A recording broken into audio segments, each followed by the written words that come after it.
Good morning. I'm here talking all things trading again. I'm not out for a walk today because it's raining at the moment, so I'm actually going to go a bit later. So I'm sitting here at my desk and I'm going to just talk about what's going on with trading. So I have had 2 more stops during the night, and I just want to talk through, I guess, the real time kind of how I process losses. So I have a strategy that there's a main trade on an event, and then when a stop loss hits, I've got 2 secondary trades. One is down on a 4-hour. If certain things happen within a certain range on the 4-hour, I can be satisfied that it was a liquidity event and I'll re-enter the trade. And if that gets stopped out, I've got one last entry on the 1-hour.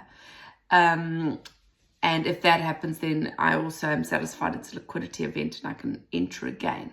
Now, when these trades work out, they're fantastic, because even if you've had a loss on the first trade or on the second trade, by the time you're trading the 1 hour, your risk is so small and your size is a lot bigger. So those are far more profitable trades.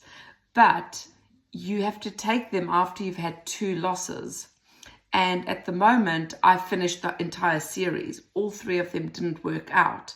And on the second, I only trade 2 pairs. So on the second pair, I've had 1 of those trades fail. So I've had 4 losses in the space of about 48 to 72 hours.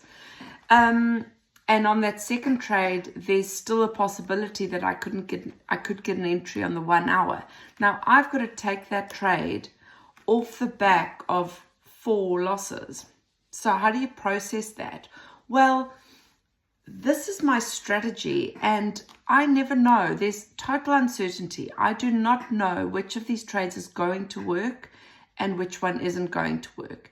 And even after I've had 4 losses, when one of these trades works out, I'm going to have possibly between 7 to 15 RR. And I have to let those trades run so that I can so that my strategy can absorb these losses. So you have to play out your strategy. You can't be half in. You can't dip your toe in. You're all in. And that uncertainty, I don't know if the next one's going to work. The next one could give me 3 losses again. I don't know. It doesn't matter how good my analysis is, how much work I put into this particular trade. It's always the same. I don't know which ones are going to work. All I can do is be sure that that was my trade and I entered it correctly and I managed it correctly, which I did do.